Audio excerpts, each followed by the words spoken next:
Good afternoon, everyone, and welcome to the joint meeting of the Glendale City Council and the Glendale Housing Authority for June 24th, 2025. May we have roll call for council, please? Yes, council members Asadrian. Here. Brotman. Here. Garpetian. Here. Asakian. Mayor Najarian. Thank you. And for the Housing Authority, on behalf of the chair. Go ahead, Chair Asadrian. Okay. Housing Authority members Ajinian. Here. Brotman. Here. Garpetian. Here. Kasakian. Najarian. Here, Parazian. Chair Asadrian. Here. may we have your report, please? Yes, the agenda for the Tuesday, June 24th, 2025 joint public meeting of the City Council and Housing Authority was posted on June 20th, 2025 on the bulletin board outside City Hall. Thank you. And what is the first item? The first item is community development regarding adoption of the fiscal year 2025-2026 Glendale Housing Authority budget and contract amendments. A resolution of the City Council making findings and approving expenditures of low moderate income housing asset funds for administration and planning and expenditures outside redevelopment project areas for fiscal year 2025-2026 Housing Authority budget. B, resolution of the Housing Authority making findings and approving expenditures of low moderate income housing asset funds for administration and planning and expenditures outside redevelopment project areas for the fiscal year 2025-2026 Housing Authority budget and adopting the fiscal year 2025-2026 Housing Authority budget. C, motion of the Housing Authority to approve an amendment to the professional services agreement with Kane, Ballmer and Berkman, contract C106203, to increase the contract amount by $300,000 for a new not-to-exceed contract of $1,040,000 for affordable housing legal services, and to extend the agreement term for 2 years to June 30th, 2027. And D, motion to approve amendment to the servicing agreement between the Housing Authority of the City of Glendale and Heritage Housing Partners, contract 8000078, extending the agreement term for 2 years to June 30th, 2027. Thank you. Mr. Galanian. Yes, good afternoon, Mayor Najarian, members of City Council, Chair Asadrian, members of the Housing Authority. The proposed budget for the Glendale Housing Authority is $60,191,386 for fiscal year 2025-26. The Housing Authority budget is primarily a grant-funded and special revenue-specific budget with funding from federal sources, encumbered assets, program income from previous investment of redevelopment's 20% housing set-aside funds, development-related affordable housing fees, which includes affordable housing, density bonus fee, the inclusionary housing in lieu fee, and the commercial development impact fee, as well as one-time state grants. The Housing Authority has the responsibility for administering 10 programs that are the Housing Assistance Fund, Home Grant Fund, Continuum of Care Grant Fund, Emergency Solutions Grant Fund, Affordable Housing Trust Fund, Begin Affordable Homeownership Fund, Low and Mod Income Housing Asset Fund, Miscellaneous Grant Funds, Permanent Local Housing Allocation Fund, and finally, Housing Mitigation Fee Fund. This is a fiscally responsible budget, meeting Council's goal of providing quality housing to the Glendale community. This budget, findings, and contract amendment will allow the Housing Division of the Community Development Department to continue to successfully administer a robust housing program. Therefore, staff recommends Council and Housing Authority adopt the fiscal year 2025-26 budget as presented and make the required findings to utilize funds outside of the redevelopment project areas. With that, if you have any questions, Peter Zovak, our Assistant Director of Community Development, as well as Mike Fortney are available if you have any questions. Thank you. Are there any questions? Mr. Garpetian. Yes, I have a question on item 3, the increase of $300,000 for legal services. I just want the community to understand what this is, because there's always a talk about us providing legal services on different issues, and I wanted to make sure we understand what this one is. So the proposed contract amendment for $300,000 is for outside legal counsel to the Housing Authority. Legal counsel is Kane, Balmer, and Berkman. So we're requesting additional funding of $300,000 to the contract and extending it out 2 years. We anticipate that will complete the projects that are in construction now, the affordable housing projects that have been initiated with them at the helm. And so at that time, we'd be looking at their contract when it's up for renewal again. So basically, they advise us on the projects that we're doing, basically. Correct. Correct. Thank you. Specifically on all the affordable housing development projects. Yes, Mr. Virginia. Yeah, in light of that, number 3, where it says not to exceed contract of 1,040,000, is that a default number? No, it's just an ongoing total that we've had with them. Thank you.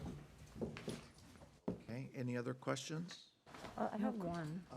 Let me go to the chair. Chair Asatoria. So obviously, as part of this, the 25-26 proposed budget that hasn't been approved yet is included in this item. So what if there are adjustments made? Chair Asaturian, this is separate from the citywide budget. This is the Housing Authority's budget. But it's referencing our general funds, the city's budget? Yeah, it's done concurrently So- on the day of the general fund budget is being approved by the city council. So there's my understanding that it's done on the same day so that there's a contingency for it, approval.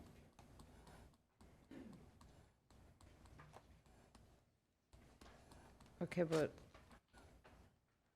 so does this include some of the staffing cuts that are proposed through CDD right now for the 25-26 budget? No. Not in the housing budget, no. Okay. Member Parazian. Yeah, how about contract amendments? May I ask a question on the contract amendment? Okay, so is the increase of amount of $300,000 to contract is the same as of the last one?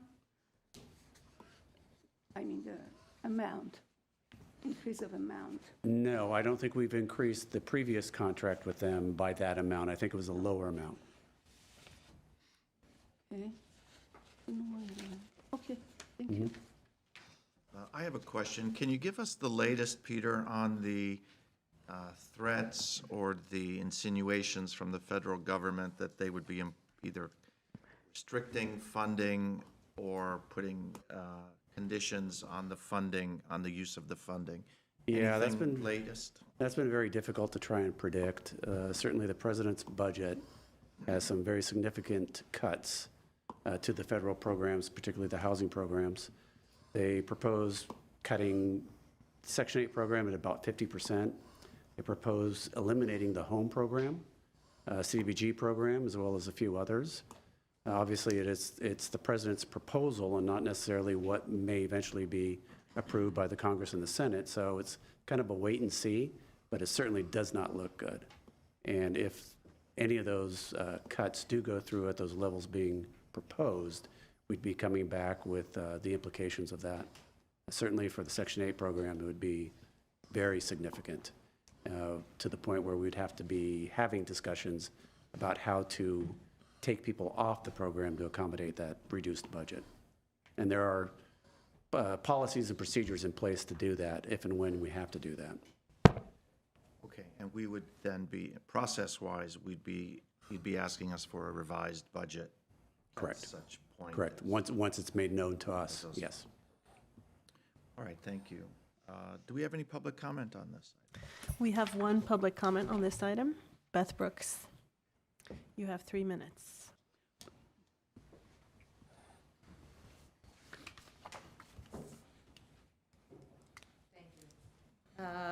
My public comment is about the additional amount for the contract, which falls into the sort of every time there seems to be a contract, there's always coming, we always seem to be here that somebody's coming back and asking for more money. And so my question is that because the initial amounts given are never enough? I mean, how does this work and they're almost always approved also? I don't know if that's plus 10% of what the initial contract amount is. Is there a chart that shows, well, it's this, it increased by 25%, 50%, 10% more than what the initial contract was, but every time there seems to be a contract, either I don't know what happens, it's not negotiated properly, or it is never enough, or they're coming back because of inflation. I don't know what it is, but all the time there just seems to be contracts. There's money flowing because somebody needs more money. So at least when the initial contracts are being negotiated, maybe they have to be a little more accurate, because this really looks like it's a pattern.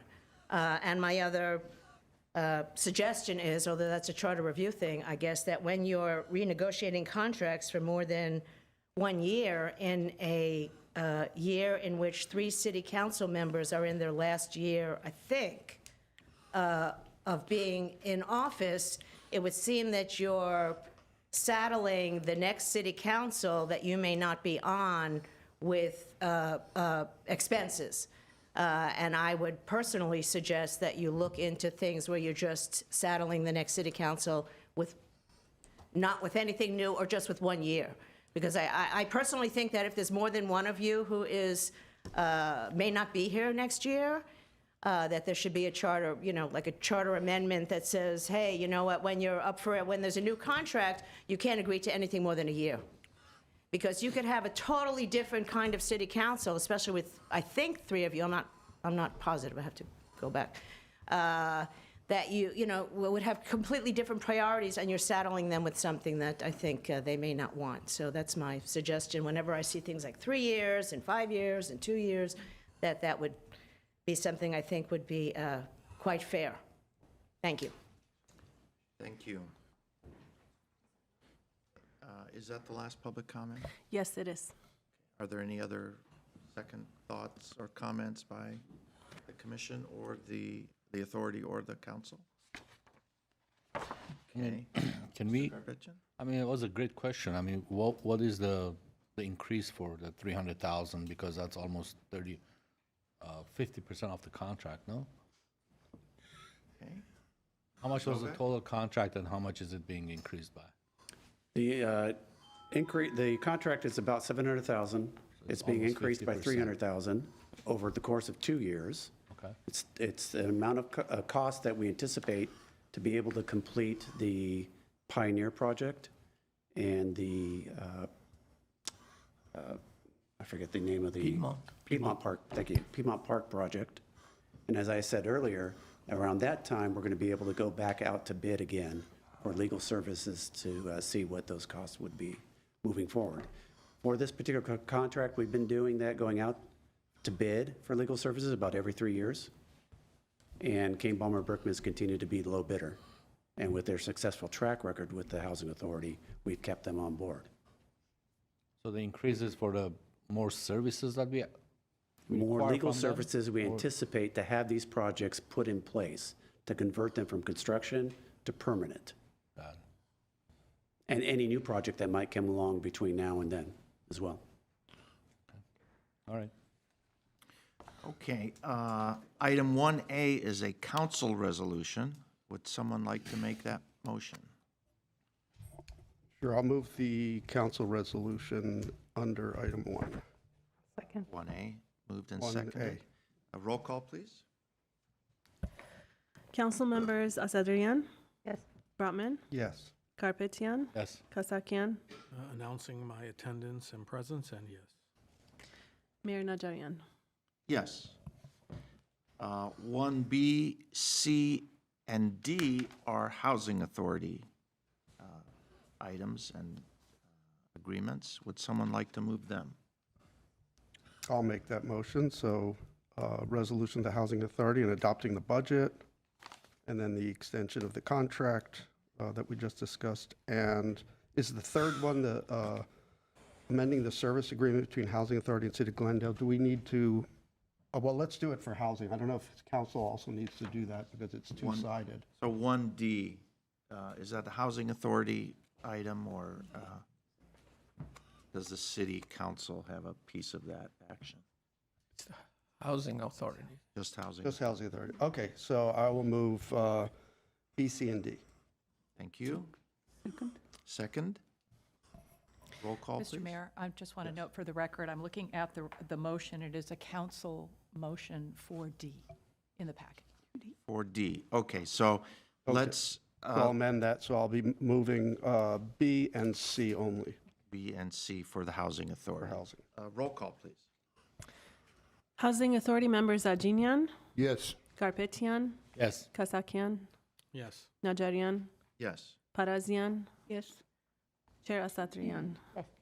So let's go back to And 1D. you didn't call my name. I'm a yes. Yes. Sorry, I was going to call you. Vice Chair Brotman. Yes. So let's go to 1D for council. Is there a motion? I'll move. Second. Second. Okay, roll call, please, council. Council members Asatryan, Yes. Brotman, Yes. Garpetian, Yes. Kasakian, Yes. Mayor Najarian. Yes. Let's go to item 2 on our agenda, if you could read that in. Yes, item 2, community development regarding note and file the City of Glendale's 2025 homelessness point-in-time count. A, council motion to note and file the City of Glendale's 2025 homeless point-in-time count. B, Housing Authority motion to note and file the City of Glendale's 2025 homeless point-in-time count. Thank you. Mr. Galanian. Yes, Mayor Najarian, members of City Council, Chair Asatryan, members of the Housing Authority. This is our annual report on homeless point and time count, and I'll turn it over to Arsene Sayan, our Deputy Director of Community Development Housing, for the presentation of the item. You guys hear me okay? Is this on? No. There we go. Yes, you're better. Okay, I'm all set. Thank you. I'll take this one. Okay. Thank you, Mr. Galanian. Good afternoon, Mayor Najarian. Good afternoon, members of City Council, Chair Asatryan, members of the Housing Authority. I'm going to be providing a very brief presentation on the results of our 2025 homeless point-in-time count. As you know, each year, the City of Glendale conducts an annual count of our unhoused community, including those who are in our shelter programs. This is a requirement that's set forth by the Department of Housing and Urban Development. As a recipient of the Continuum of Care Program funds, the city receives approximately $3.2 million currently annually. And so this is one of the requirements that we have to meet in order to continue competing for these grant funds.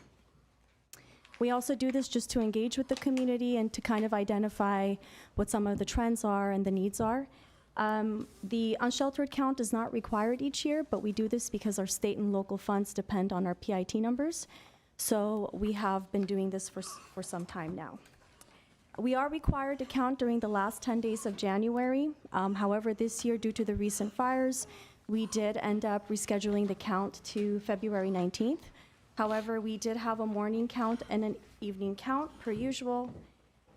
We do have two groups. So we count the unsheltered population, which is essentially anybody in the community that is experiencing homelessness, whether they're sleeping in their vehicles, abandoned buildings, and so on. We also counted everyone in our sheltered program, so those who are in our emergency shelter programs, our non-congregate shelters, hotel programs, and also in our transitional housing programs, which is primarily our DV families. I do want to mention that this does not include those who are doubled up or folks that are clients that are at risk of becoming homeless. This is just strictly the unsheltered population. We also have volunteers that are stationed at various sites and community centers, GUSD, the library, Catholic Charities, and so on. So we do have volunteers stationed at those sites as well during the count. We did experience an overall 13% increase in our during our sheltered count this year. We saw a 16% increase for the sheltered population and about a 9% increase in our unsheltered population. Though we don't want to see an increase in our numbers, I do want to highlight that we did count more people in our sheltered programs than we did in our unsheltered, which is essentially what HUD wants to see. Why we do this during the last 10 days of January, because HUD wants to see how we're responding to the unhoused communities, especially during inclement weather and especially during a period where they start to run out of money, public benefits. So of the 197 individuals that we counted, about 61% were individuals, so households without children, which is about a 17% increase since 2004. About 39% were households with children, so families, and this represented about a 7% increase from last year. 59% of the population identified as male, while 40% female. And if you look at the breakdown between the sheltered and unsheltered groups, we did see about 80%, that identified as male in the unsheltered count versus 57% of female in the sheltered count. So there's kind of a difference there where we tend to see more females accessing our shelters, and we're seeing a lot more individual males unaccompanied as part of the unsheltered population. And we did have 1% identify as transgender or more than one gender. I do want to highlight a research that was recently published by the Hub for Urban Initiatives. I thought it was really important to highlight this information with you all today. In 2024, during the PIT counts all throughout California, so Northern Cali, Center California, and SoCal COCs combined, they identified close to 36,000 females, of which 57% of that group was here in SoCal. More than 20,000 females were counted on the night of the count overall by all the COCs. We had about 110 people surveyed in our sheltered programs, and of this group, 11% fell within the ages 55 and up category. About 51% were under the age of 18. Again, I want to highlight that 46% of the population that we counted in our sheltered programs are children under the age of 18, which is a significant percentage. And of the 51 children, about 40 were in households that were fleeing DV or experiencing or have experienced DV in the past. So about 78% of the children that we counted were part of DV households. Of the 87 unsheltered individuals that we counted, about 43% were ages 55 and up, and this is what we call the aging population. This is another area that we have been keeping an eye on to identify those that fall within this group and are experiencing homelessness, and are experiencing homelessness at a higher rate. I did want to just briefly touch on the race and ethnicity. There was some shifts in demographics this year that I would like to highlight. The sheltered population, we did experience a significant increase in those who identify as Black and African American. We had 9 last year, and we accounted for 30 people this year, which is it's a reflection of the work that we are doing to be able to better identify those who are in our marginalized communities, groups that tend to be historically underserved in our shelter programs. So we're making a lot of progress there. We did see a 23% in the Hispanic population, slight increase from 22 to 27 this year, and about a 39% rise in those who identify as white, the white population. Armenian representation tripled in our unsheltered count from 5 to 15 this year. But I am also happy to report that the unsheltered persons identifying as Black African American declined significantly by 61%. From 18 to 7, which again means that are doing a better job of assessing individuals who tend to typically show more of an overrepresentation in our unsheltered counts. And lastly, unsheltered persons identifying as Asian declined by 20% from 5 to 4. I recognize this is a very small data that I'm presenting today, but I felt like it is still important to highlight some key changes and shifts, especially with the demographics. Now jumping on to special needs, subpopulation. Of those that we surveyed, we did have about a 7% increase in individuals that are experiencing severe mental illness. And survivors of DV, we did again have a 20% increase. We went from 20 to 24. And of the 24, 20 were housed, so women with children who are in our transitional housing programs. Veterans, we didn't have a change. However, this year we did identify 4 veterans that are unhoused, which we are continuously working towards helping our veterans, quickly identifying them and getting them connected to much needed services. I know locally and countywide we've done a lot of work around veteran homelessness, and there's a lot of different programs now.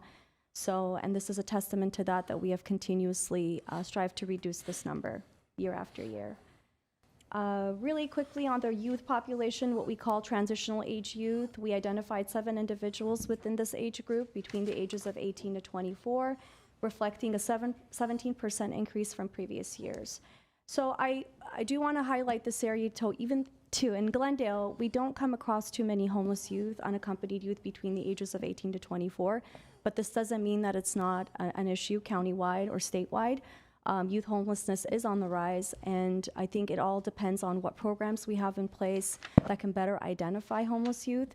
Our partner is the county coordinated entry system, so a lot of our youth tend to come from Village Family Services, which is an agency in LA, and a lot of them are counted as part of LA's homeless count. Another quick research I wanted to bring to you today is the homeless enrollment in California public schools. This was a recent article that was published about a month ago. In 2025, during the 2024 and 25 enrollment year, school year, there was about a 9.3% increase in student homelessness from TK to 12th grade.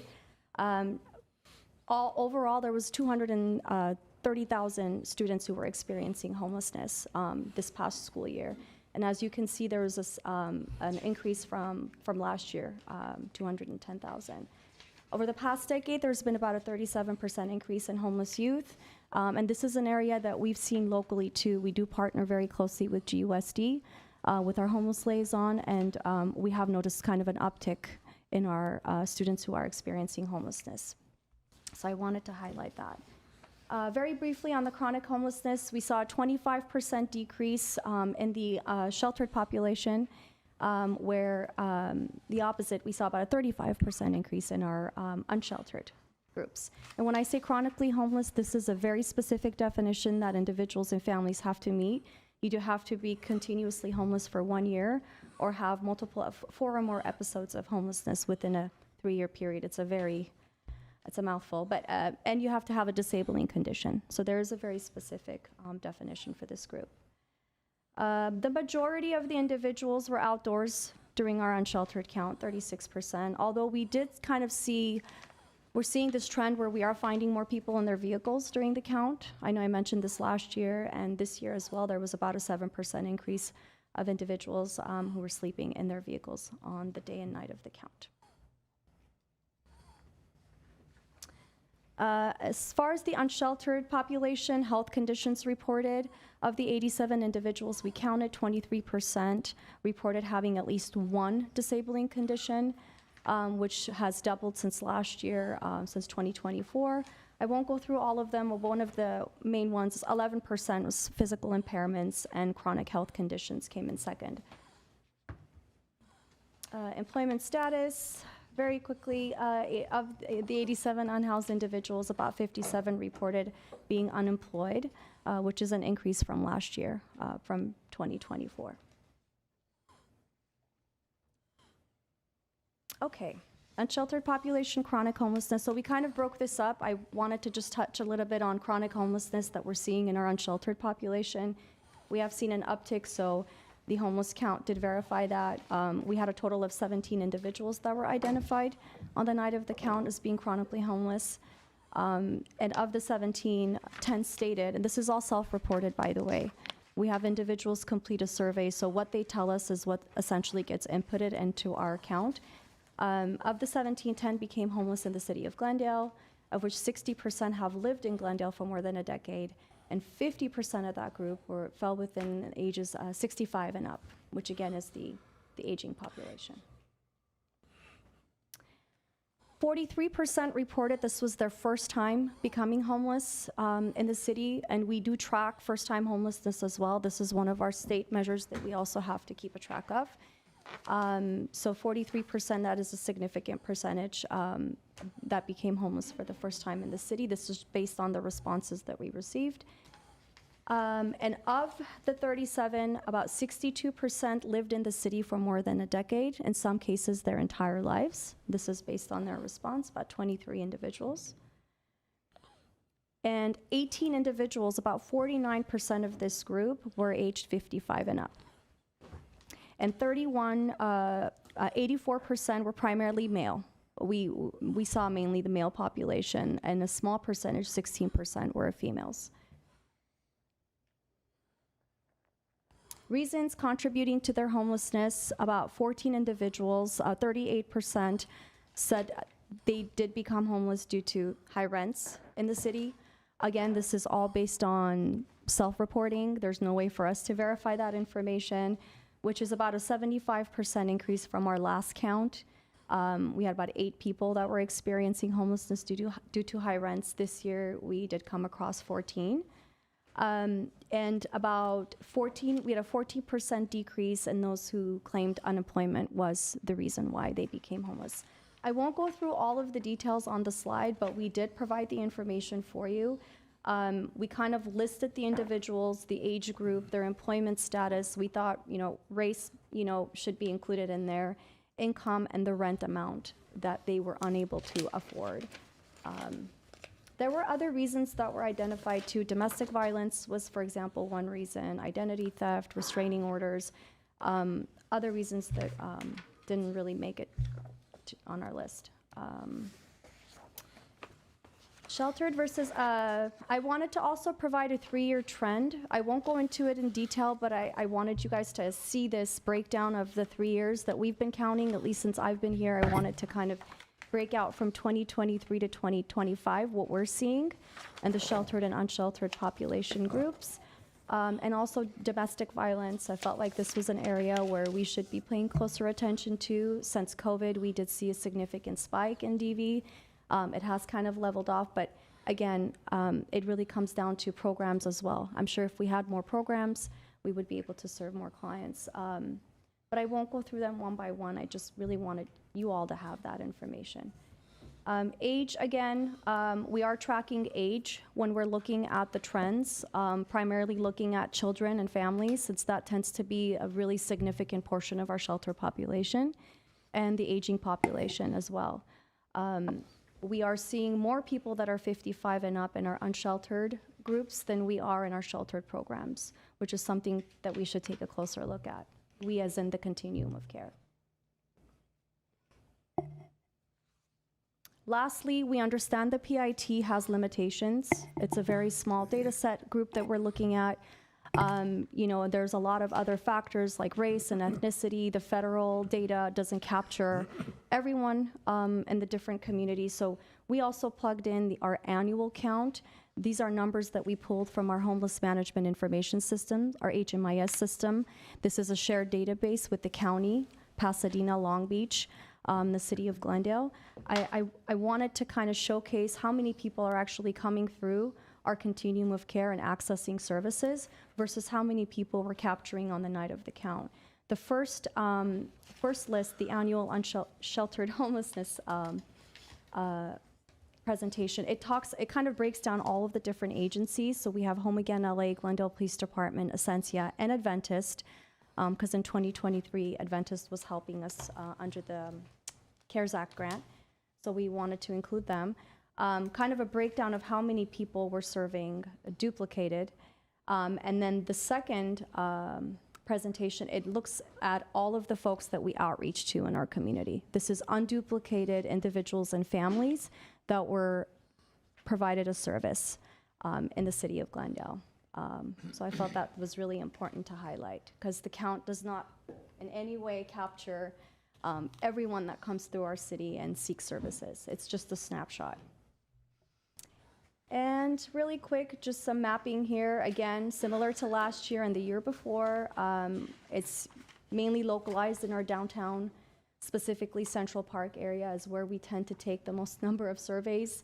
ARC, the library, downtown, Brand. So I wanted to mention that as well.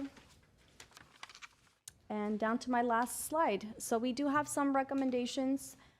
We really want to work with our community partners and our agencies to increase access to mental health and supportive services. I have mentioned this previously, that there is a gap in wraparound services for our clients. Housing isn't the only solution. Mental health is really a big key component in the work that we're doing in order to reduce the recidivism in our city and in our programs. We really need to look at this area more closely.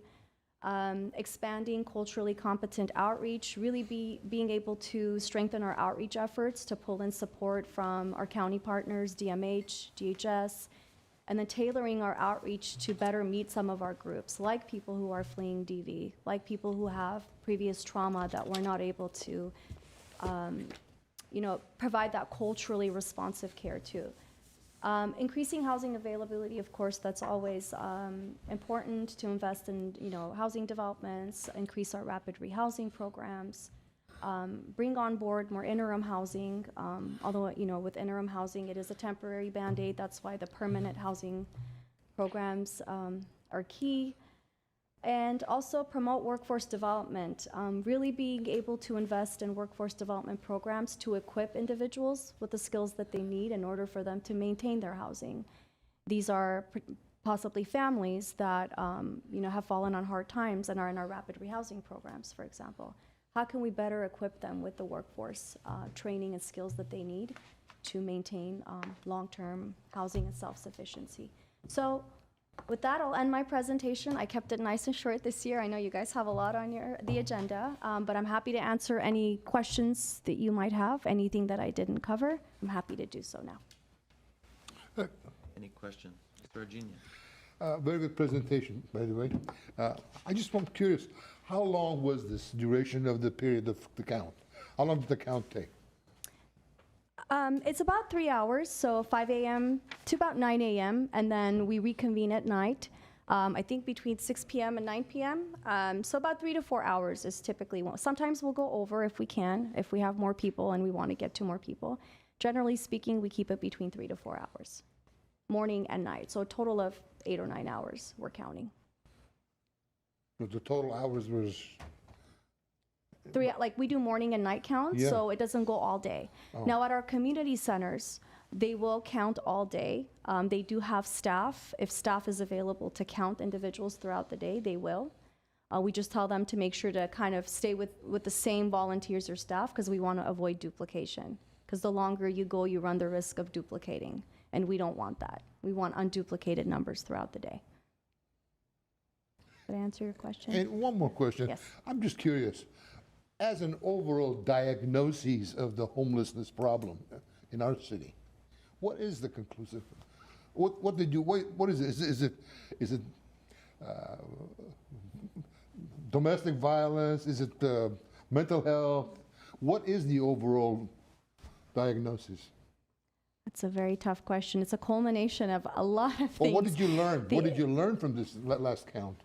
We've learned there's a lot of things that we're learning are pretty consistent. For example, we are seeing a growing need in our aging population. We are seeing more people that are 55 and up that are having a hard time accessing the support that they need to maintain their housing and self-sufficiency. I mean, I could go on, but DV obviously is another big component. I mean, 78% of the children we counted belong to families who are experiencing DV or have had history of DV trauma. That's a significant percentage, even with the small group that we're counting. So, I mean, it's a combination of many, many, many things. Past trauma, I could go on till tomorrow morning. But the most important thing is just to keep capturing that information, regardless of how small or how large the data is. Really working with our community to identify those root causes of homelessness. So tough to answer. Thank you. Any other questions? We do have a caller. Let's take the caller and then see if anything else pops up. Yes, we have one caller, Fernando Roland. Fernando, you're on air. You have 3 minutes. Thank you. Ma'am, first of all, I just wanted to say thank you for your report. It was well planned. However, I'm a little concerned about a few things on this report because there was very vague about two sections on the homeless count. First of all, people with disabilities, for example. How many are there on wheelchairs? How many of them are on canes or walkers? Are any of them blind or deaf? And, that needs to be in count. I know it's a lot to digest, but that could have also been reported in this report. So in the future, when you do a homeless count, at least include some of those items on people with disabilities. Second, one thing it was not mentioned on this report was how many of them are drug users, if there's any drugs or alcohol. And I think that's kind of important, only because I know, and I've encountered this when I go to work over at the Vertigo Job Center at Glendale EDD. Sometimes there are homeless people that just sleep on the streets or on the sidewalk and all, and they always block the way, only because, of course, they have drugs or alcohol, or at least you can tell how many have passed away. So I think that needs to be into account, and I think the people of Glendale should at least have a chance to know about that. And as usual, Mr. Mayor and members of member of the board, that's my 2 cents on that. Thank you. Thank you. Thank you. Comments or questions by authority? Mr. Kasakian. Thank you. And thank you to staff for the presentation. The data reveals that Glendale's homelessness crisis is growing in complexity. And as you were answering Member Ajinian's question, it's very clear that there isn't one single contributing factor, but a number. My questions are the following, so we can get some clarity and better understanding. Do we compare our point-in-time counts with our neighboring cities to ensure that there isn't someone who perhaps gets counted twice? Obviously, I've mentioned this before, and I think it's very clear to anyone who's observing this problem that the problem of the unhoused population and homeless is not something that simply stops at a certain jurisdiction's boundaries. So do we do comparison of our numbers with neighboring jurisdictions? How many of the people that are currently unsheltered were in subsidized housing of some form before becoming homeless? And the reason I ask that is because I know myself of individuals, as you've worked with that individual and a few others, who perhaps were living in housing with individuals who are on some sort of program.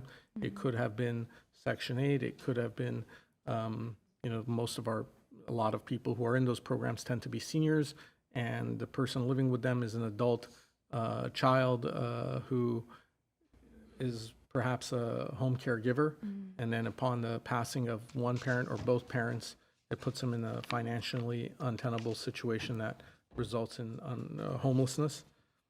And I was wondering if there's a way to find that out, how many of those individuals were in housing not necessarily that they were in the housing program, but they were living in a home that was benefiting from one of those subsidy programs. And then of those that were unsheltered that you come across, what percentage are still resistant to services and assistance? And I bring this up because I know that San Jose recently just adopted a law that says if someone refuses services at least 3 times, then they could be subjected to arrest. Obviously, it's no one's desire to criminalize someone who is in unfortunate circumstances in the situation they find them in, but I think in certain circumstances, it may become necessary to use it as an incentive to have the individuals accept services for the general public welfare. Those are my questions, Mayor. Councilmember Kasakian, to answer your first question, yes, we absolutely do, and I was hoping to have that information available for you today. Unfortunately, our county partners have delayed their release of their PIT. We don't know exactly when. I know that Pasadena and Long Beach will be releasing theirs very soon this week, so once that's done, we'll be able to take a look at their data and kind of analyze what their numbers look like versus ours. In terms of checking to make sure we don't duplicate the numbers or efforts, we typically try to have the count on the same day, so we coordinate. with our partners. So for example, we fall within SPA 2, we'll try to coordinate and make sure everybody's counting at the same time. This year was a little bit unique because of the recent fires, so the counts kind of fell on different dates. But typically speaking, we always coordinate in advance to have the count and also to release the numbers at the same time. So it's a very unique year. To answer your second question, that's actually a very great point. I don't think we've thought to include that in our surveys. If they were previously housed or who they were living with, we just ask, how long have you been in Glendale? So that's something that we'll definitely take a look at, not only during the count, but I think it's also important to also put that information in our year-round data when folks are accessing our centers, our services. Lastly, resistance to services, of course, that's a really big area. I know that a lot of our outreach teams are challenged with that. A lot of clients are not interested in services, and when they are, you'll be surprised, some are, but we don't have that quick wraparound. And that's why I emphasize on that mental health support, that we need to have more, rapid mental health wraparound services for individuals who are willing to come in. Sometimes we have them ready to go, and we just don't have the resources at that time to be able to help them. So that's something that we're all collectively working on with the Glendale Police Department. Mr. Calvert and I have actually been talking about that, and we have some ideas around how to expand on our mental health programs and support for our outreach teams. But majority of the chronically homeless groups too, this is a really big area, a barrier that we need to figure out some way somehow to break down. So significant. Do we know what percentage? I would say, I don't know exactly what percentage, but a significant, a majority of the chronically homeless population, I would say, has resistance to services, yeah. Thank you. Thank you. Any other questions? Chair Asaturian. Thank you so much for your report. I always love Thank you. your thoroughness, even when it's short. I think there's a couple of things that I had posed during the staff briefing. I just want to kind of bring up the types of disability that we're seeing during the count, as well as any data that you collect throughout the year on the homeless population. We're supposed to be putting together like an ad hoc committee that's supposed to be looking at policy and programming for people with disabilities or special needs. I would like any information that you have on those to be transferred over to, I'm not sure, Mr. Glanian, if it's the city manager's office that's kind of overseeing that, but for there to be some shared data there. Your numbers with respect to domestic violence are obviously very concerning and should be, again, passed on to the Commission on the Status of Women as they're developing their strategic plan and programming and what needs we have. It shouldn't just be, and I'm not sure if any of this data, for example, is being incorporated into the Status of Women report that comes out every couple of years from the Commission, but these are, integral parts of how we look at programming and funding for us to be able to service those community members. I don't know where we're at with that, but I'm just pointing to both because I know they're having discussions about. Councilmember Alsatrian, we did include data from the homelessness count at the time when the report was published, and we included data from the school district and various local as well as federal data in our report. And when we redo the report, we will definitely collaborate and include this data within the new report. Okay.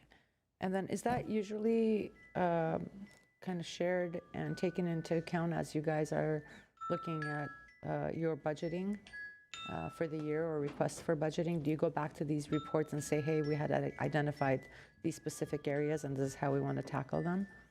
Chair Asaturian, members of the Housing Authority, yes, we do. In fact, our most recently approved action plan, the Glendale Homeless Action Plan, will be providing updates on that, and we will be looking at the PIT. We do look at other reports like the Senior Needs Assessment. We look at our last year's report, so we make sure to do a lot of that research and data analysis for prioritizing for upcoming funding and grants.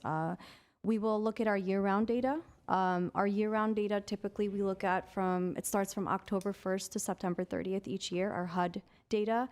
So once that's ready to go and we've looked through all of our data, we'll be able to plug in the PIT numbers as well. So we do use this as well as our year-round data to pull certain information. So we'll be able to get you information on disabilities of all of the individuals and families that are coming through our access center come September 30th of this year. Okay. Yeah. And then lastly, I think just for my colleagues, I had asked staff at the briefing to provide a memo outlining any leftover items from the Sensia contract that is still not being followed through with. If you remember, we had a meeting last October with them. They were supposed to look at what they're able to cover, what they're not, and work with staff in making sure that they're meeting their contractual obligations with us. So not to create more work, just the items that are left over, I'd like for us to just get a memo and report on. Absolutely. We're working on that. Thank you. Mr. Garbettian. Yes, I have a few quick questions. I'm going to just run it by you. You can answer it in any order you like. First of all, do we compare Glendale to neighboring cities as far as the number of unsheltered or homeless people we have per capita? Or do we have more homeless in Glendale than Burbank or Pasadena per capita? LA we can't compare because it's such a large city. Yeah. And out of 197 total sheltered and unsheltered individuals, you had a question on slide 19 that said that they became homeless in Glendale. So they were chronic homelessness. 10 out of 17 became homeless in Glendale. Do we have that number for that 197? Can we, The total number? the total Councilmember number Garabedian? of people who became homeless in Glendale and how long they lived in Glendale? This is for 17 people who are identified as chronically homeless. Again, on slide 19, but that 197 that we have, sheltered and unsheltered, I'd like to maybe add that to our report for the following years. When we say sheltered, is it our voucher programs, hotel voucher programs, Essentia, temporary shelters that we have on winter time, as well as the contract that we had with Pacoima, the shelter in Pacoima? Is that still in effect or not? No, no longer. No, it's not. So they're all sheltered or housed in Glendale? In Glendale. Okay. And I think the last question that I have is the domestic violence population. Of course, it increased in 2025, which is unfortunate. My understanding is most of the time, women who are subject to domestic violence, they bring their children as well. Am I correct? So those numbers, does it include their children, or it's just the individuals who are subject to, these are just the adults? We count the adult households, but the 51 children that I was referencing, the adults, we had 24 households, adult households that were experiencing DV. Of the 20 households that were in the sheltered program, there were 40 children. So there was children under the age of 18 that were in our DV, our transitional housing programs, about 78%. Okay, so the Total numbers on... 77.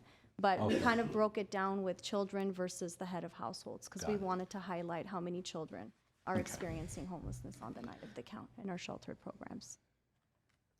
Okay, and about 58 or 59% are men, basically, based on these reports. I'm sorry, for DV or for? No, just total. Oh, okay, I thought. I made a quick calculation. So, okay, so if you can answer the comparing to our neighboring cities, how are we doing? I think. Sure, Councilmember Garpetian. We do compare the numbers to our neighboring cities, although with Pasadena, Long Beach, their numbers are a lot higher than ours. We have also, just this past year, implemented new questions as part of our shared data, HMIS data. In the last year, we have now been capturing, we ask individuals, when did you become homeless? Why did you become homeless? And where did you become homeless?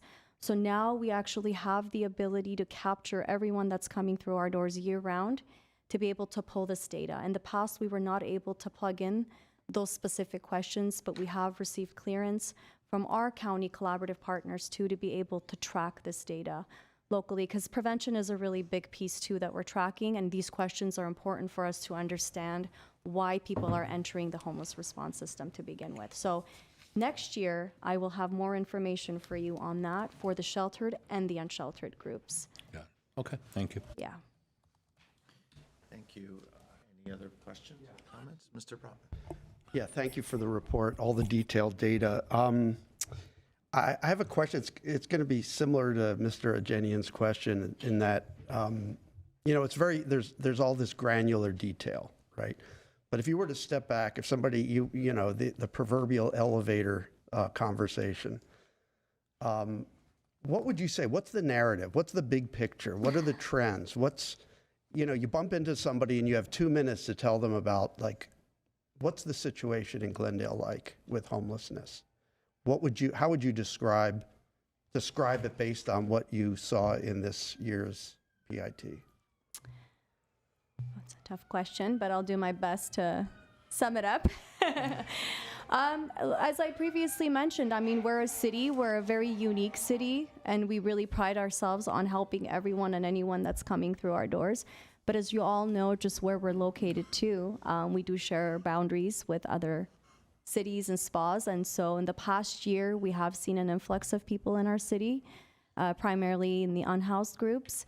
And so we're really focusing on creating more robust outreach teams to help everyone that's coming through our continuum. It's really tough to answer. There's so many different groups and different levels of need that it kind of requires a much longer discussion. But I would say that we do need to have more targeted programs that target long-term stability.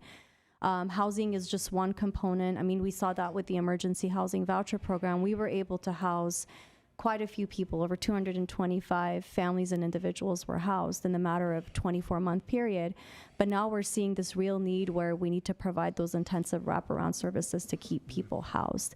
There's the aging population. People are getting older. Development disability is another big piece. As Councilmember Kasakian touched on, we're seeing folks that are now becoming unhoused because parents are passing away. They're going through some type of developmental disability. They're not able to maintain their housing, and they need more long-term support. We're seeing so many different groups and a variety of needs that it's tough for me to just put everything in a box. So I won't be able to fully answer that question, but I will say that we just need more long-term solutions and more targeted, responsive, support, wraparound support for our clients.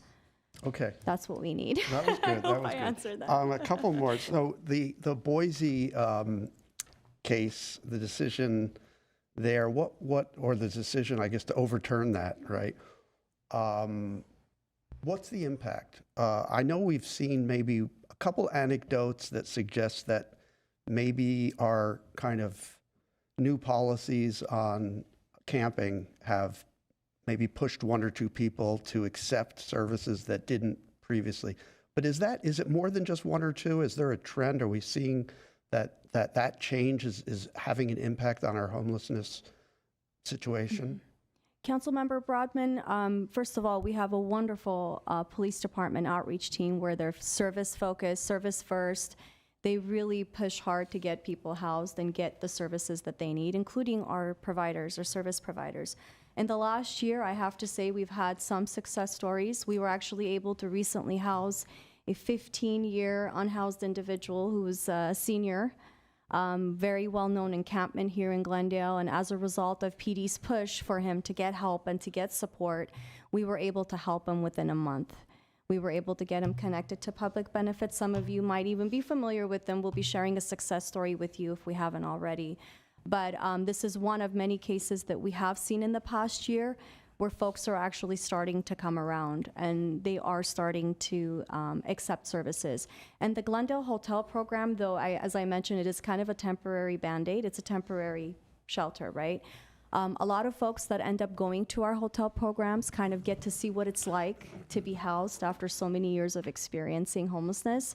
And that's also another driving force for them to come through and accept services. So it really comes down to that progressive outreach, building that rapport with people and making ourselves consistently available, but also pushing them when we need to.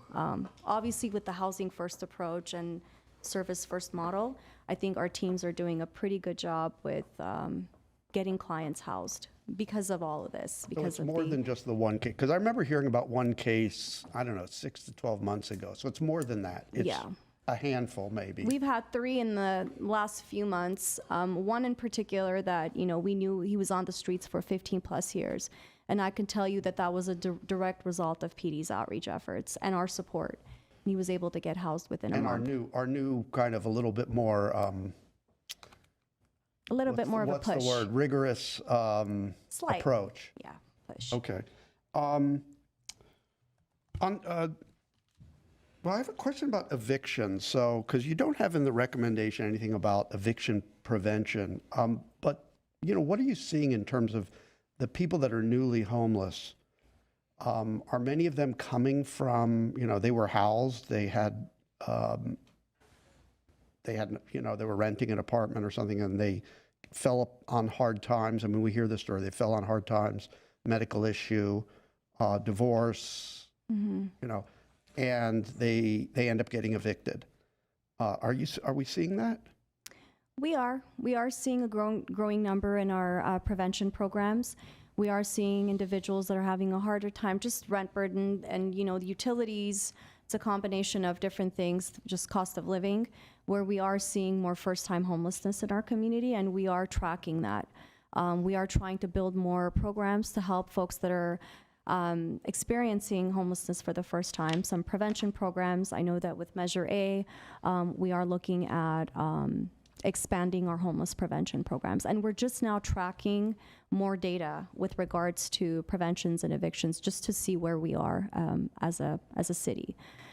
But it is a combination of a lot of different things, mainly the cost of living. People are just not able to afford. Right. Yeah. So, and my last thing is just getting to the recommendations, because I noticed it didn't have anything about, eviction prevention.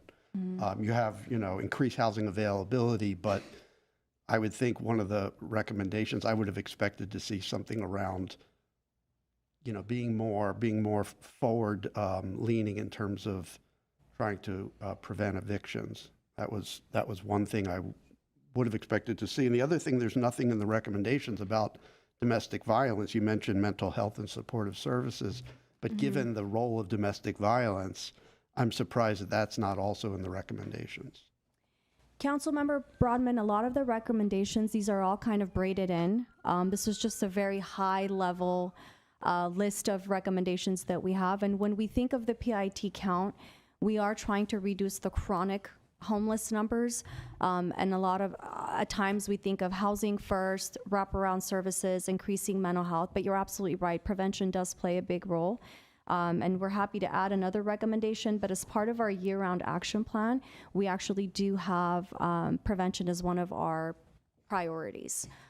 So we will include that as part of the PIT efforts as well, our recommendations. We're happy to do that. If we're going to go out and if these are going to be public-facing recommendations and we're going to follow up on them, which I hope we are, yeah, I think we should include the prevention, the domestic violence and eviction prevention, which we talked about here not too long ago. We talked about, cost of housing and evictions and rent evictions, and that's come up several times, but I think it should be part of our strategy on homeless prevention. We can look into that. Great, thanks. Okay, if there are no other questions, we have 2 items. It's a note and file, one for council and one for the authority. I'll move to note and file for the council. Second. Roll call, please. Council members Asadrian, Yes. Brotman, Yes. Garpetian, Yes. Kasakian, Yes. Mayor Najarian. Yes. And The housing. I'll make the motion for the Housing Authority as well. Second. Housing Authority members Ajinian, Yes. Garpetian, Yes. Kasakian, Yes. Najarian, yes. Parazian, Yes. Brotman, Yes. Chair Asatryan. Yes. Go to item 3. Item 3 is Community Services and Parks regarding 2025-2030 Consolidated Plan and Fiscal Year 2025-2026 Annual Action Plan for Community Development Block Grant, CDBG Emergency Solutions Grant, ESG, and Home Investment Partnerships Act programs. A City Council resolution adopting an environmental negative declaration. B, City Council motion to approve 2025-2030 Consolidated Plan and authorizing submission to the U.S. Department of Housing and Urban Development. C, City Council motion to approve fiscal year 2025-2026 CDBG, ESG, and Home Annual Action Plan totaling $3,266,569.65. Authorize the submission of the annual action plan to U.S. Department of Housing and Urban Development as recommended by the CDBG Advisory Committee and Continuum of Care Board, and authorize the city manager or designee to redirect excess, canceled, or unused program funds under $50,000 from one project to another with CDBG Advisory Committee approval. D, Housing Authority motion to approve 2025-2030 Consolidated Plan and authorize submission to the U.S. Department of Housing and Urban Development.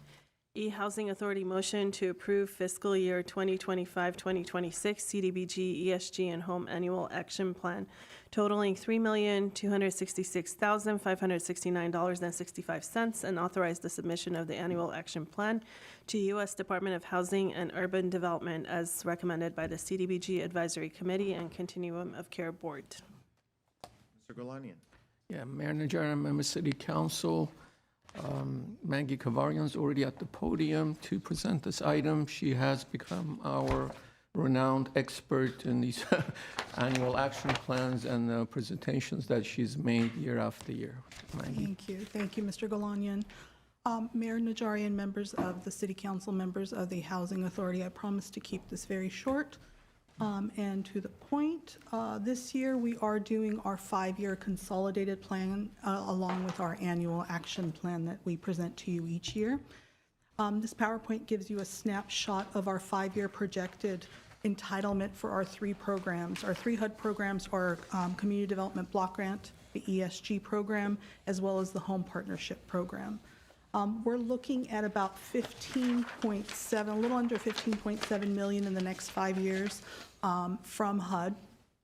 If we look at the entitlement that we have this year, based on what our final allocations are for 25-26, CDBG is getting slightly a little bit more money next year. Emergency Solutions Grant, slightly a bit less. But the Home Partnership Program has seen a significant decrease, 8.7%. So we're looking at that quite, what's the word, cautiously. So all in all, we're looking at about 3.26 million coming in for next year. I'll go ahead and get started with CDBG first. The CDBG Consolidated Plan, we're looking at a projection of about 8.7 million in the next 5 years.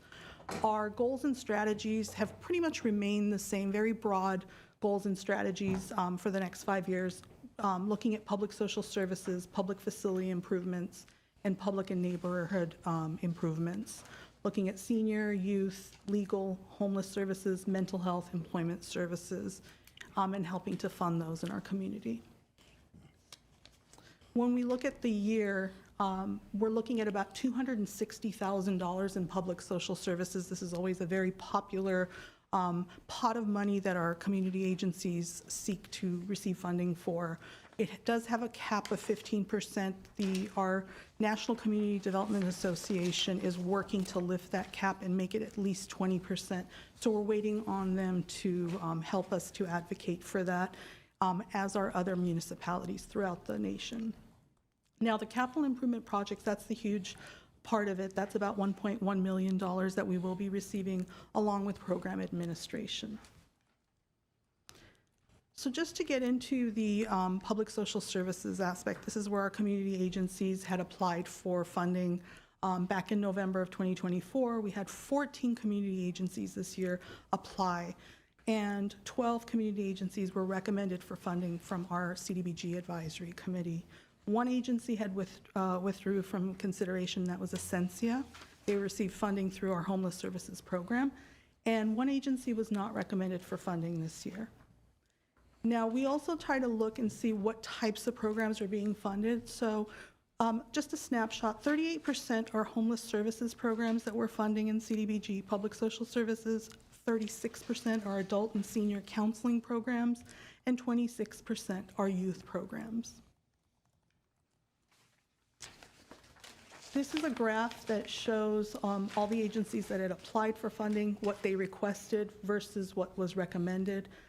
We were short a little, almost $400,000 based on the $260,000 that HUD allocated to us. We always try to look and seek out new agencies to fund. This year we are funding Home Minutemen Glendale, our chapter. They're doing a mental health wellness in athletes program, so they were funded this upcoming year. Armenian Engineers and Scientists, they've been with us about 2 years, so they're fairly new. The other agencies have been with us quite a few years and have always provided very good service to our community members. Moving on to capital improvement funding recommendations. For community agencies, CIP projects, we had 3 community agencies submit a proposal. We had 1 community agency that was recommended for funding, and that's the YWCA of Glendale and Pasadena, for their Lexington office historic building project. 1 community agency withdrew from consideration, that's Verdugo Hills Council, Scouting America. And then 1 community agency was not recommended for funding this year, which is the Kids Community Clinic of Burbank. All 3 agencies submitted fine proposals. However, our CDBG Advisory Committee 2 years ago decided that they want to fully fund 1 project to move it along and expedite, because we do have a timeliness need, which is a HUD guideline.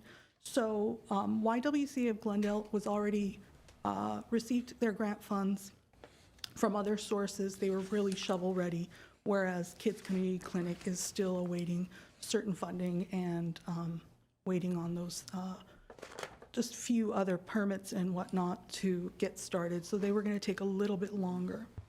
Now with cities, CIP projects, these are pre-designated projects. So we had 3 that were recommended. Elk Mini Park Playground, Wilson Mini Park, and Pelanconey renovation. Elk Mini Park Playground project, as well as Wilson, was recommended for $200,000. However, Wilson is going to be redirecting funds because they are going to be using Measure A funding. Therefore, $200,000 will now go towards Elk Mini Park Playground, which is $400,000 to move that project along with Wilson using Measure A funds to move their project along. Pelanconey Park renovation is $100,000. So, like I had mentioned, the YWCA had received $630,000 for the upcoming year. Let me do this. So for ESG program in the Consolidated plan, we're projected to receive $761,000 in the next 5 years for the Emergency Solutions Grant. Now, goals and strategies for that: street outreach, case management, mental health, emergency shelter, permanent supportive housing, rapid rehousing, and homeless prevention. And I'm sure Mrs. Cyan had provided a lot of wonderful information in her pit count presentation.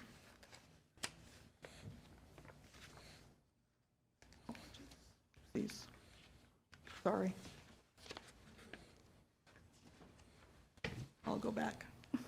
There we go. Excellent. So for the year, ESG is similar to CDBG. They have a 2-year plan rather than every year. Their board, their COC board meets and reviews those proposals, and their programs have to meet program performance and measures and outcomes, and then they're funded again for the following year. Now,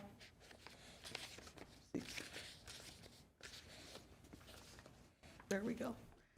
And for the ESG allocation, they were a little short, about $2,800, and that is the ESG programs, Catholic Charities, YWCA, Ascensia, Home Again, LA. Slight decrease. And then last but not least is the home program goals and strategies. They are projected to receive $6.2 million, and they provide new construction of affordable rental housing for seniors and the disabled in special groups.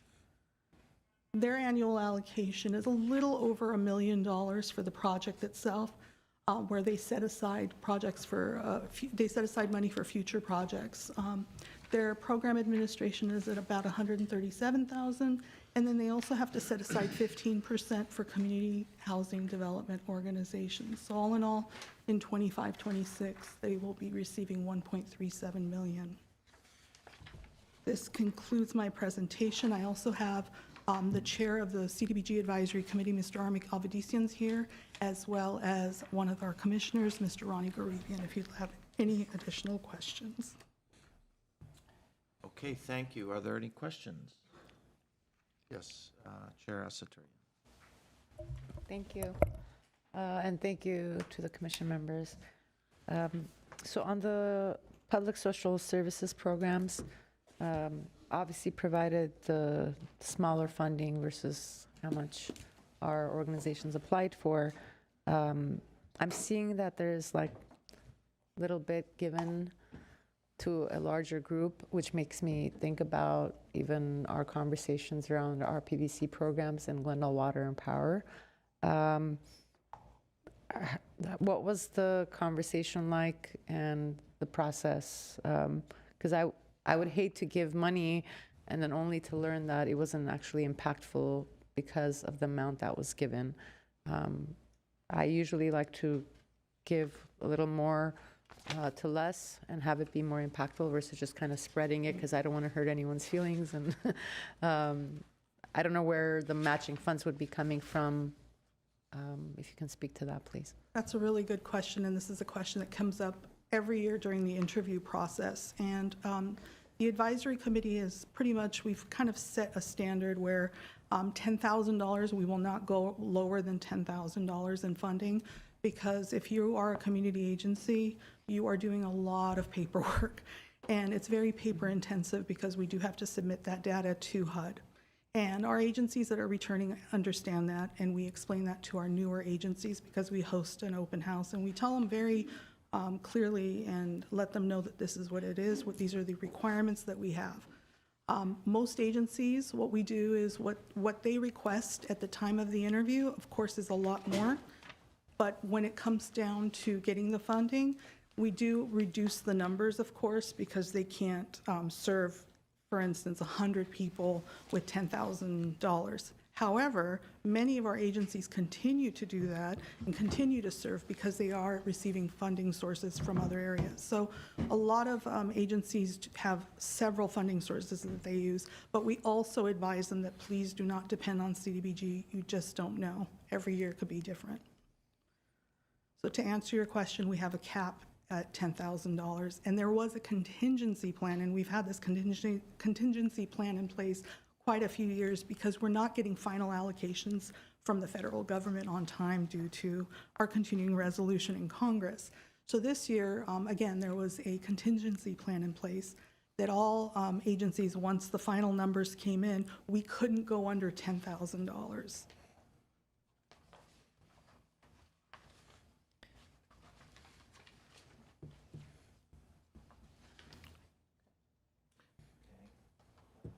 I have a question, and that is with the capital improvement projects. The YWCA asked for $605,000. They got $630,000. Because that's unusual. How did that turn out? Mayor Najarian, the same contingency plan, because during the time of the interviews and the recommendations, we didn't know what our final numbers were. So the committee had decided that the one agency that was going to be fully funded, if the numbers came in higher, they would get that number as long as it was a 5% cap on what they requested. So The number did come in very slightly higher, but, so they received the entire pot of money.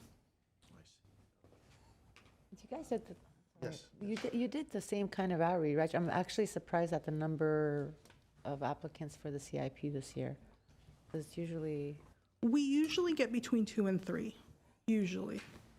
I remember Homelessness and They're actually in construct, because those agencies now, again, our CDBG Advisory Committee was very smart in coming up with a really good plan. You have to finish a project you have that's in the pipeline so we can get the money moving.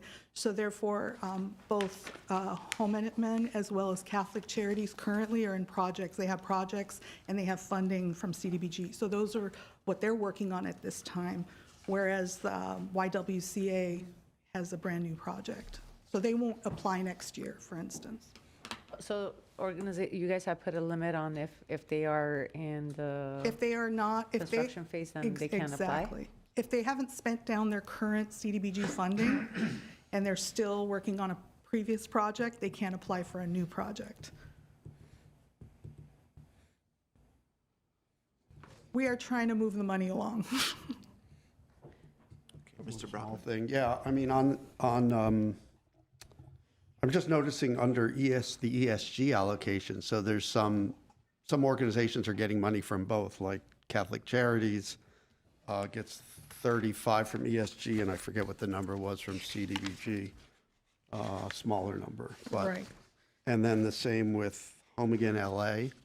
So when the CDBG board is going through their deliberations, do they know that there's additional money that's going to be coming from ESG? And how are the two pieces, because they're different decision-making Right. processes, right? That's an excellent question, Councilmember Brotman.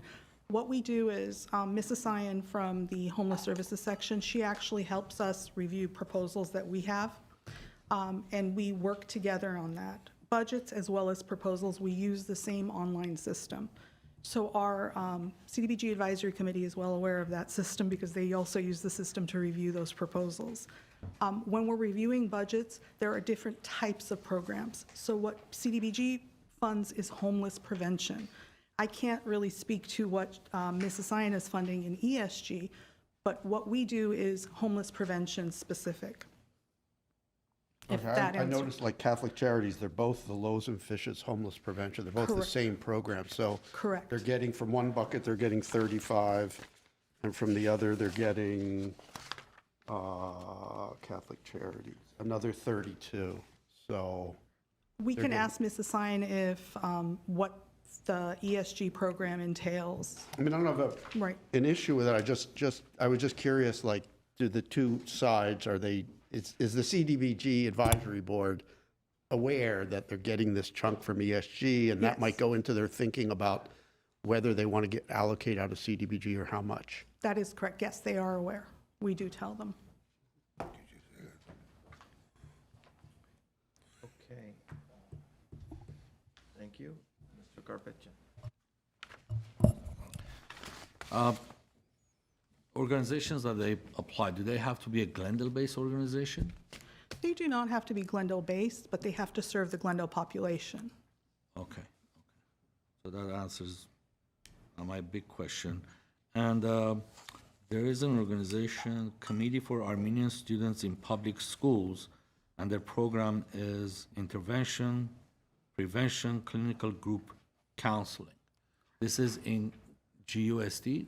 Their programs are in GUSD? They have two schools that they work out of, which is Columbus and Muir Elementary Schools, and they have their program on-site. And do they get funding from the school as well, or this is the only funding? This is the only funding that they receive for the clinical intervention prevention program. I had the same question as Councilman Brotman on different programs that the same entity gets funding from different sources. The other one was YWCA from Public Social Services Program, as well as the ESG programs. And on top of that, the construction or rehab project that they have is, how big of a project is that? You said some of the funding comes from Measure A? No, the Measure A funding is for our city capital improvement project.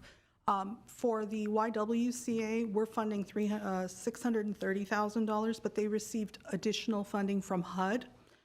These are congressional grants that they received. I think they received about 1.2 million from HUD, and then they have different funding sources through their donations and contributions. All in all, the project, I believe, is about $2.5 million. And does the CDBG committee, do they look at the program that they have or the project that they have and the costs and everything? And They look at all of that. The budget is laid out for them Plans? in the, yes, the plans, the budget, everything is included. We are working with this wonderful program called Zoom Grants. It's online. They can look at it, and everybody uploads everything in there. And any questions that come up during even the strengths and weaknesses analysis that we do, we upload that information. And then we work with the committee to do the reviews. And they actually score, and they do all of that. Even as they're interviewing, they do that. so what's it called again? Doom grant? Zoom Grants. Zoom grants. Zoom Grants. Yeah. Well, I just wanted to make sure, so. All right, thanks a lot. Thank you. We do have a caller. Let's take the caller. Yes, we have a caller, Fernando Roldan. You're on air. You have 3 minutes. Thank you, Mr. Mayor and members of the council. In this budget, the one thing I'd like to, and I'm sorry to be a broken record on this, but I still would like to see some kind of basically an advisory group for people with disabilities to be included in this package deal, or the creation of a Department on Disability, just like they have in the city of Los Angeles, which is a big thing that's been going on with the city for more than 20 years or so. But anyway, that needs to be included also in terms of housing, because I'm sorry I was late for the one section, which was on section 1 of housing. I still would like to ask the mayor and the council, please include people with disabilities who are working people.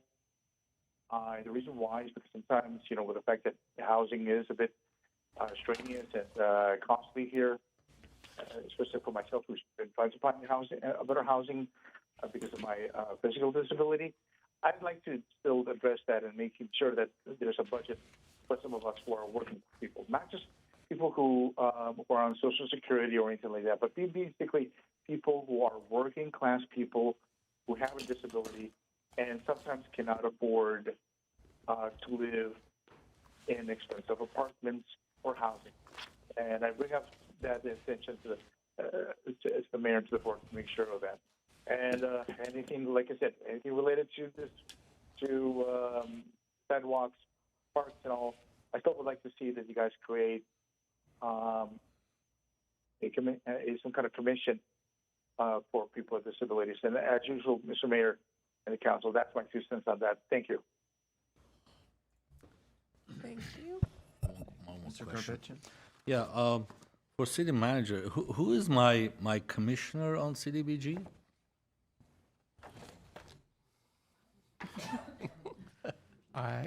Councilman Garpetian, off the top of my head, I couldn't tell you. I don't have the list in front of me. Yeah, because I'm looking at this list, Marmy everyone's Garbetian? name is there except mine, so just, anyways. Mr. City Manager, just an if FYI. I may, if I may, anymore. if I may, I saw that in the report too.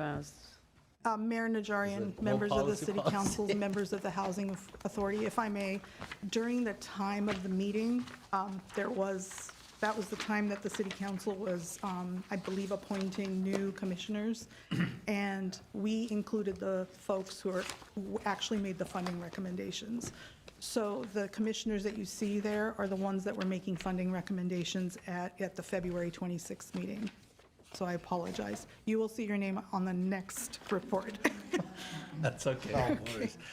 If I might, we won't anymore because we don't have that system where we have a council member, a commissioner assigned to a council member. So you won't see names, hopefully, because it doesn't make sense. Okay, if there are no other comments, we have 3 council resolutions and motions. Yes, 3A, B, and C for council. Yes. Is there a second? Second. Roll call, please. Council members Azadrian, Yes. Brotman, Yes. Garpetian. Yes. Kasakian. Mayor Najarian. Yes, and of course, it goes without saying, thank you to our commissioners for making these tough decisions and deciding who gets how much money. We appreciate your time and effort in all those deliberations. Thank you. And our staff. So I'd like to move 3D and E for housing. Second. Housing Authority members Ajinian, Yes. Garpetian, Yes. Kasakian, Yes. Najarian, Yes. Farazian, He's not Brotman, here. Yes. and Chair Asatryan. Yes. Okay, that concludes the business of the joint meeting, and if there's no objections, we will stand adjourned. Seconded. For council and for housing. Same for housing. Seconded. Do we need a motion and a second? We don't. We don't need it. No objection.